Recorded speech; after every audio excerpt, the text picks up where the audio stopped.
It's Roxanne with Rox Talks, doing what I think will be my last Jacksonville Rox Talks for a while. We are leaving on Friday to go to Houston to say goodbye to Jay's family, and then to Ohio to say goodbye to my family, and then off to Mongolia again in August with one-way tickets, and don't know when we'll come back for a while, but happy that the Lord is allowing and providing for us in this. But to be honest, there's been a lot of loss in the last 5-6 years. Every time you get ready to move, you have to get rid of stuff, and that's kind of what I want to talk to you about today.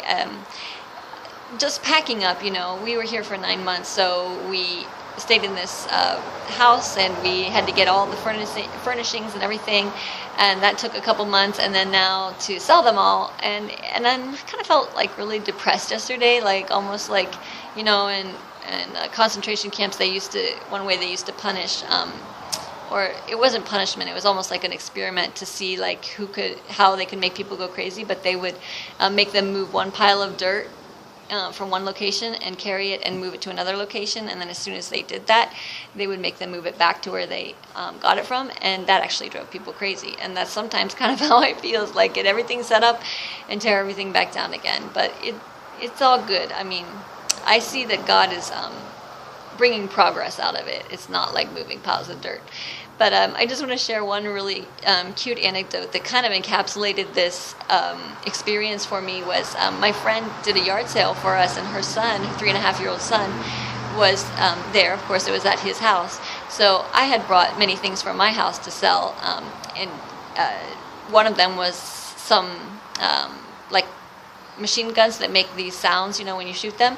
And he was playing with them all morning while we were having the yard sale, and his mom was thinking, I didn't even want to have my son have guns, and now you brought them. But I hope she's hiding them from him now. But anyway, he understood, I guess, the concept of a yard sale until one of his toys got sold, and then when they were putting it in their car, he got really upset, and he actually took the machine gun, the fake machine gun that we had given him to play with, and was like shooting at the people and saying, hey, that's mine. And we laughed about it. It was kind of comical, but I really think that is the way we are when we have to let go of things. We just we know in theory, okay, we're putting our stuff out there, we're doing this work for the Lord, or whatever we're thinking. We know it's temporary. It's all going to be only ours for a little while. But then when it finally goes, it's just so traumatic for us. And but God understands that, and He's very compassionate. I remember praying,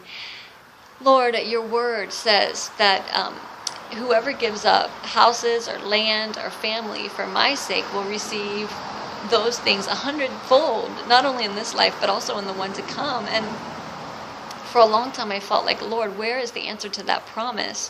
Where is the reality of that? Because I don't see it in this light.